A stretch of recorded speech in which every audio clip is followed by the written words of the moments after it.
Find a comfortable place to sit. Let your shoulders drop a little. Take one slow breath in through your nose and hold it for a heartbeat. Now exhale gently, as if you're fogging a window. If you're listening with earbuds in a crowded bus, if you're alone at your desk, or if you're walking under a gray sky, you are welcome here. Today we're talking about anxiety, the restless, tight-chested visitor that shows up uninvited and insists it knows the future. We live in an age that can measure almost anything, except the trembling of the heart in the middle of the night. Our phones never sleep. Our inboxes reproduce like rabbits. The news competes for our fear because fear holds attention, and attention sells. We worry about deadlines and diagnoses, about seen messages and unread signals, about the person we might become if we don't fix everything right now. Anxiety whispers that the world is too big and we are too small, that we must be on guard all the time, that this moment isn't enough. But there is a different voice available to you, calmer, steadier, older than the noise. Imagine it like a lamp in a storm, soft, constant, unwavering. It is the voice of a man who governed an empire while sustaining private loss, public pressure, and a ceaseless drumbeat of uncertainty. Marcus Aurelius didn't write motivational posters. He wrote notes to himself to help him get through the day with dignity. The lines we read from him are not speeches to crowds. They're reminders scrawled to a tired mind, a human mind very much like yours. He asked himself questions. What's in my control? What story am I telling myself? What is the duty in front of me? Who do I want to be in this moment? That's the heart of Stoicism, not a rigid mask, not suppressing the human heart, but training the heart to respond well. Stoicism doesn't say you won't feel fear. It says fear doesn't get to drive. So how would Marcus tackle modern anxiety? He would begin where you are. He would invite you to look clearly at your thoughts, to separate reality from rumor, to place your hands firmly on the only levers that belong to you, your judgments, your decisions, your actions. He would ask you to practice a few simple moves over and over until they become muscle memory for the mind. He would not shame you for your nerves or your sleeplessness. He would give you tools, and he would remind you that the person you want to be is not waiting in the future. That person is built in the next breath, the next choice, the next small step taken with courage. That's what we'll explore together. We'll move through several themes, seeing clearly, choosing what's in your control, standing fully in the present, anchoring in virtue, relating wisely to other people, and building a daily practice that steadies you along the way. I'll ask you questions to hold gently in your palm. You don't need to answer them right away. Let them sit beside you like kind, attentive friends. Ready? Then let's walk into the city of your thoughts and light the lamps one by one. Part 1. Seeing clearly, the first courage. Anxiety thrives in fog. It draws its power not so much from events, but from the stories we tell about events. A message arrives with no punctuation. Your heart jumps. They must be upset. You see a co-worker whisper to your manager, "They're discussing my mistakes." The market dips. "I will lose everything." Notice the pattern. There's a fact, and then there's a film we project onto the fact.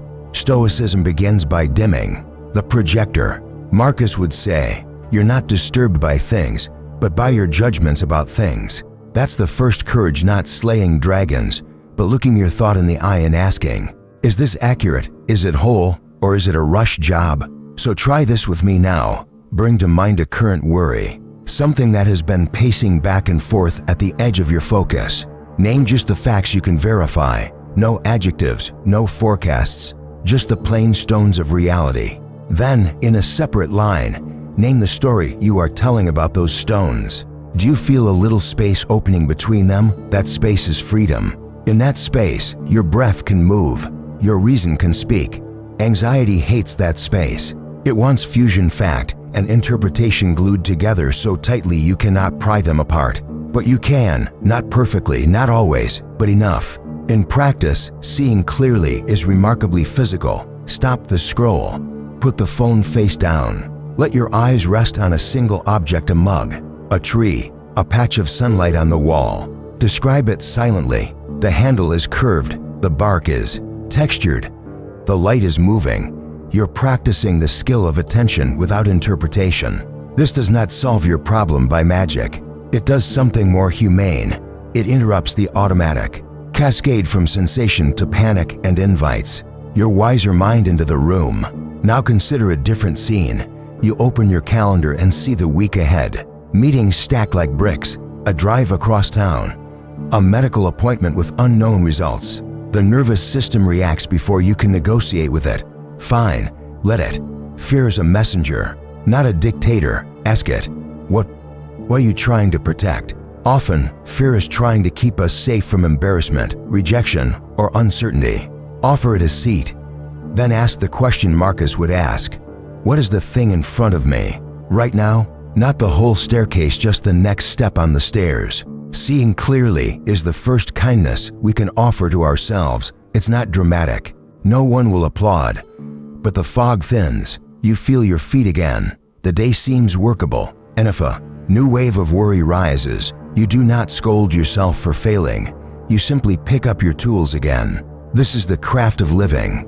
Part 2, the circle of control where your hands belong. If anxiety could be drawn, it might look like a pair of hands trying to hold water, grasping, slipping, grasping again. The Stoic answer is not to stop caring, but to stop grasping what was never yours to hold.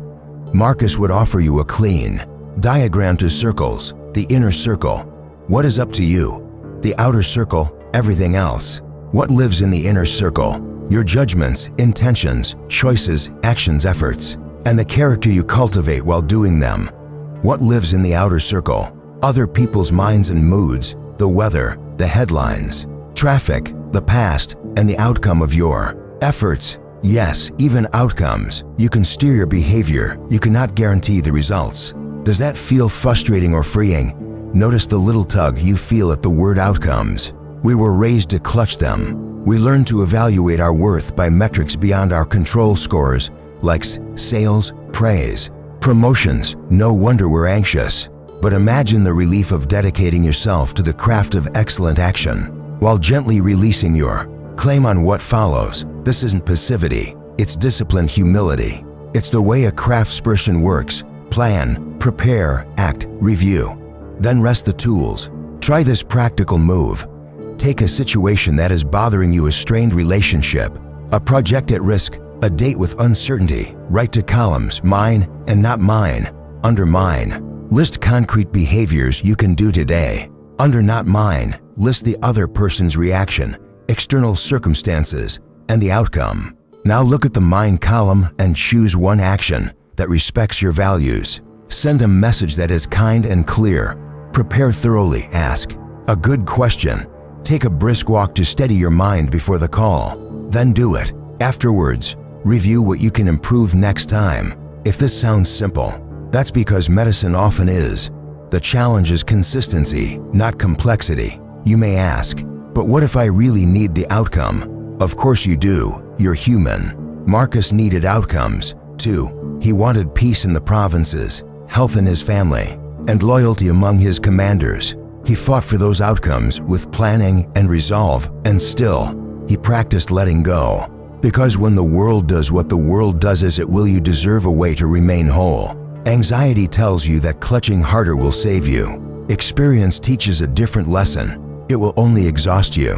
The paradox is that when you stop gripping outcomes and focus on your part, you often perform better, because your mind is available for the work instead of being trapped in prediction. If there were a single line to carry into the day, it might be this: I will do the part that is mine as well as I can, for as long as I'm given. Everything else, I will greet it when it arrives. Part 3, the present moment where life actually happens. Anxiety spends a lot of time in imaginary futures and staged replays of the past. It is a director with an unlimited budget and poor taste. Stoicism opens the door of the theater, lets the cool air in, and invites you back to the present, the only place you can act and the only time anything real occurs. Marcus talks again and again about this. If you've ever read him late at night, you can feel his own voice calming itself. Stay with the task. This hour is enough. Don't be flung by the rope of your thoughts. Breathe and return. If we translated his counsel into today's language, it might sound like this. Come back to this step, this sentence, this conversation, this sip of water, The next hour is not here yet, and you don't need to rehearse it. Let's try a brief practice you can do anywhere, including right now. Look around you and name 5 sounds: distant traffic, a bird, a hum, the soft rub of your sleeve, your own breath. Then name 4 colors you can see, 3 textures you can feel, to sense, faint or strong. 1 taste, even if it's only the coolness of the air. This is not a party trick. It's a way to anchor yourself. When you anchor, the mind signals to the body that danger is not immediate. The body relaxes its emergency posture. Your prefrontal cortex, the thoughtful part of your brain, steps forward again. You become available to your life. Notice to how much of our anxious time is spent in what if. What if I fail?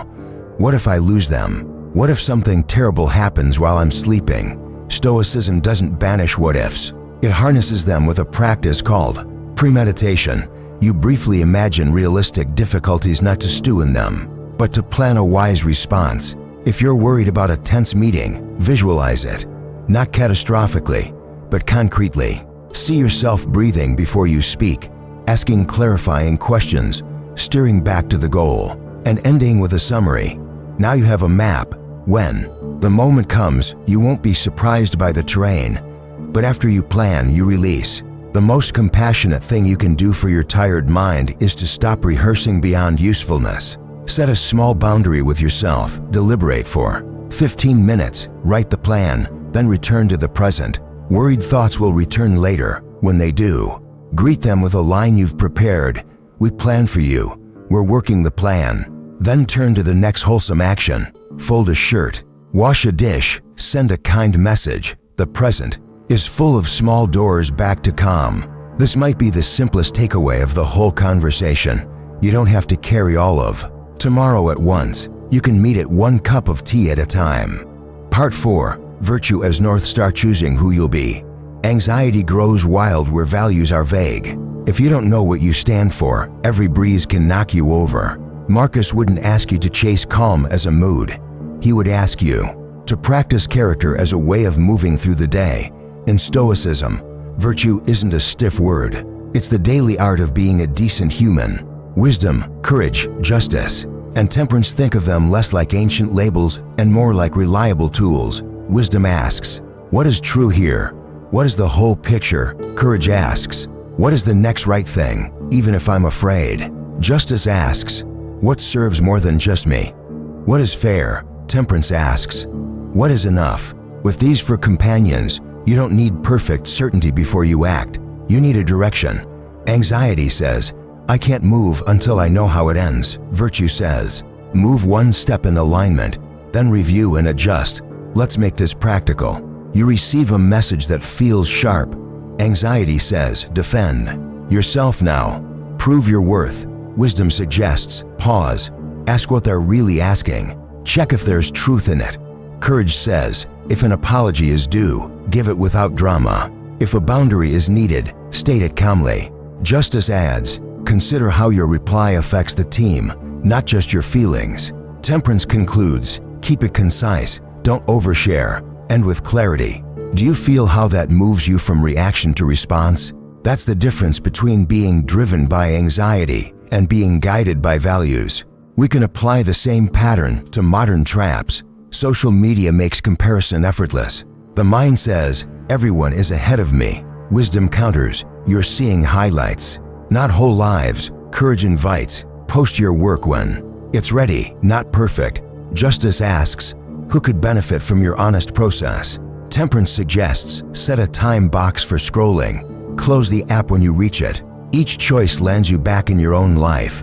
Or take money, the ever-present hum of worry. Markets rise and fall. Expenses appear like surprise guests. Anxiety grows in the fog of uncertainty.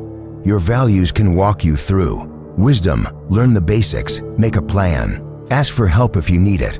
Courage, have the uncomfortable conversation about spending or debt. Justice, pay what you owe and give something, time or money, to someone who needs it more. Temperance, simplify a little. Enough is a more peaceful address than excess. Are you guaranteed safety? No. But your dignity does not have to ride the roller coaster. Marcus did not expect to feel fearless. He expected himself to act decently. You can adopt the same contract with your life. I will not promise a calm heart every hour. I will promise the next honest step. Part 5. Other people from threat to kin. Much anxiety has a social face. We're afraid of what others will think, say, or do. We fear being misunderstood, excluded, and blamed. We fear disappointing those we love. Marcus begins this topic with a frank admission: people can be difficult. And then he does something surprising. He chooses kinship. We were made for cooperation. He reminds himself, to be human is to be related, even when we disagree. How does this help your anxiety today? It shifts the story. Instead of "they are my enemy," try "they are kin who have their own storms." Instead of "they are judging me," try "they are living in a story in which I'm a minor character." This doesn't excuse bad behavior. It expands the frame. From inside that larger view, you can choose wiser moves. Here are a few. Before a meeting with someone who rattles you, rehearse a compassionate line. "They wake up with aches and hopes, just like me." Then set a specific intention. In this conversation, I will be clear, concise, and kind. If tension rises, I will ask one clarifying question before defending myself. You're not surrendering. You are choosing your ground before the first word is spoken. If someone criticizes your work, ask, "Is there 5% truth I can use?" Take it, thank them, and set the rest down. If the attack is pure heat, name the boundary. I want to address the issue, but I won't continue if the tone stays hostile.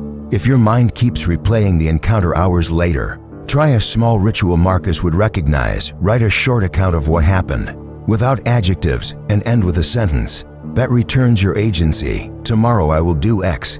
Then close the page. You're signaling to your nervous system that the event is finished for now. There will be days when you carry someone else's pain because you care. Remember, compassion and over-identification are not the same thing. Compassion says, "I'm with you." Over-identification says, "I am you."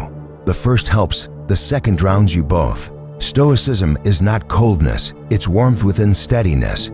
Offer what you can, then rest. The world doesn't need your burnout, it needs your durable kindness. And in the other direction, your own mistakes. Practice the same kinship with yourself. Anxiety loves to turn a misstep into a verdict. You miss a deadline and declare yourself unreliable. You lose your temper and declare yourself unfit to love. Instead, treat yourself like a student you care about. Name the mistake, name the fix, and carry on.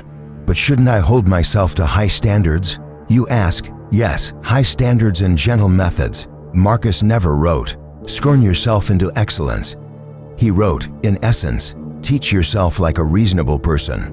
When you remember that other people are not only hazards, but also helpers and partners, your chest loosens. You don't have to walk the city alone.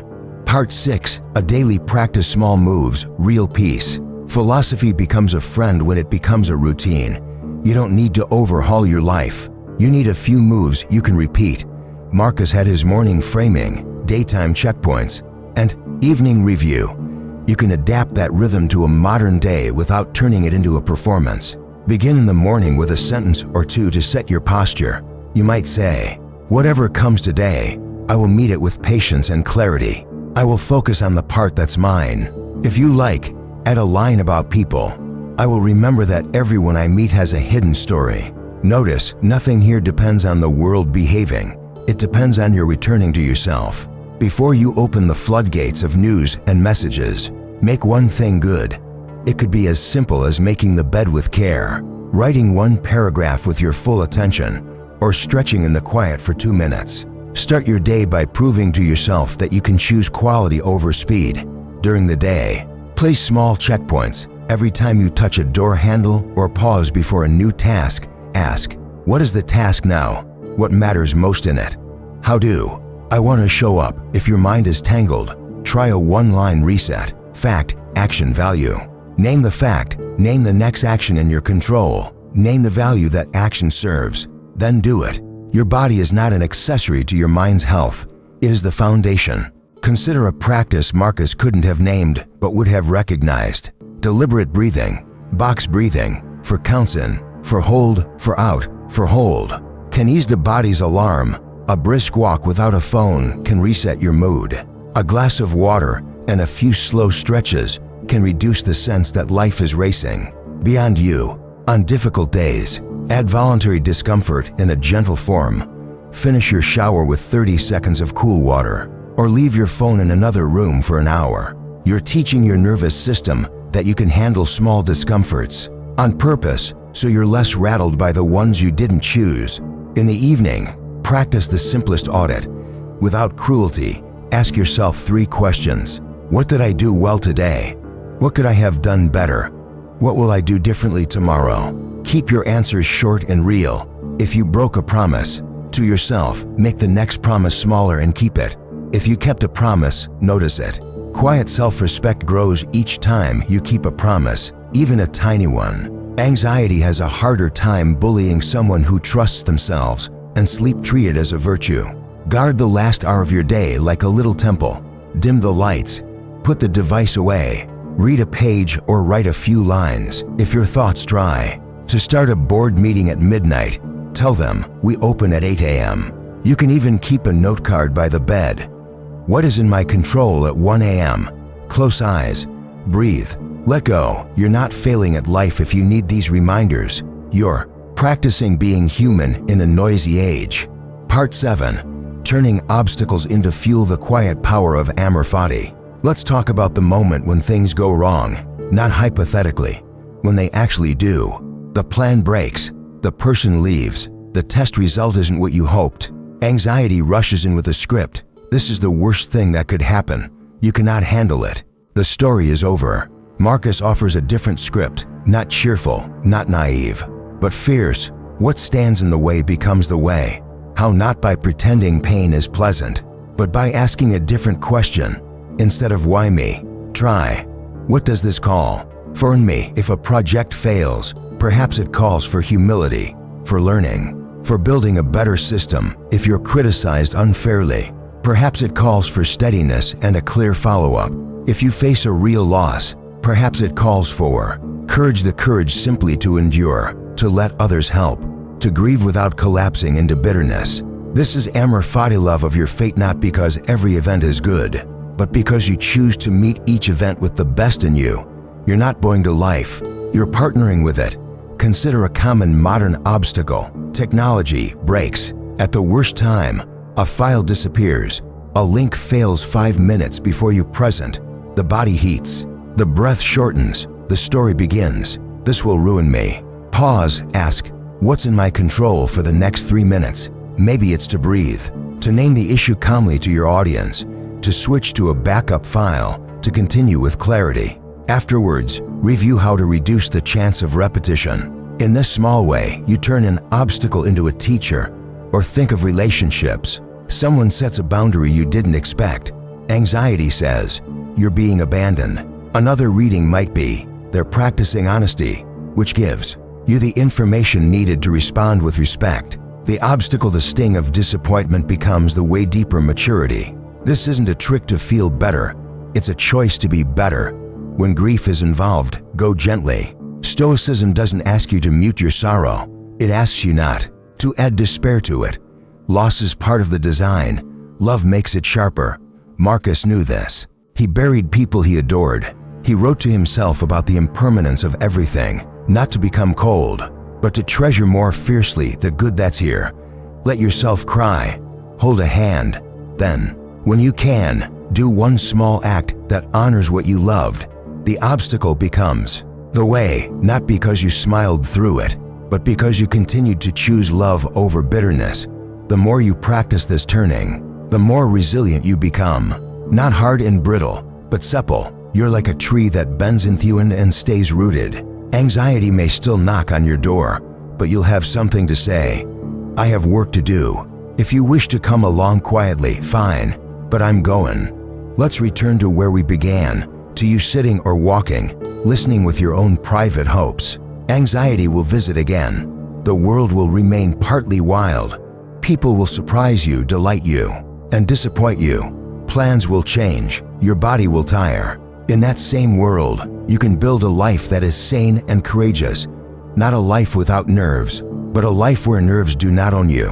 You have learned some simple moves today. and you can begin again with any of them. See clearly the fact is not the story. Stand in your circle, do the part that's yours. Come back to the present, this hour is enough.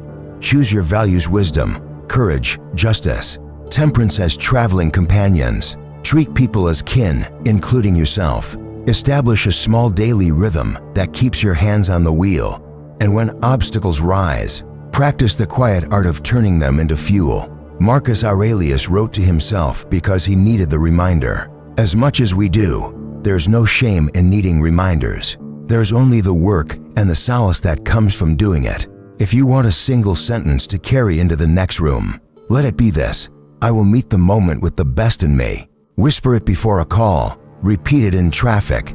Say it in the doctor's office. Write it on a card by your bed. Each time you say it, you widen the path to your inner citadel, the place inside you that cannot be bullied by the weather, the headlines, or the moods of strangers. Now take one more slow breath in. Hold gently and release. Look at your hands. They belong to you. They can do one good thing next. Maybe it's a message of thanks. Maybe it's washing a dish. Maybe it's opening your notes and writing to honest lines. Choose it. And know this: you don't have to become fearless to become free. You only have to keep returning to what you know is steady. One breath, one choice, one small act of courage at a time. When you step back into your day, remember that the person listening to these words is already capable of living them. You wouldn't be here if you weren't ready. So go gently. Be firm with your values and soft with your voice. And when anxiety knocks this evening or tomorrow morning, invite it to take a seat in the corner while you attend to the work of being human. You have a lamp to tend and a life to live quietly, bravely in the present tense.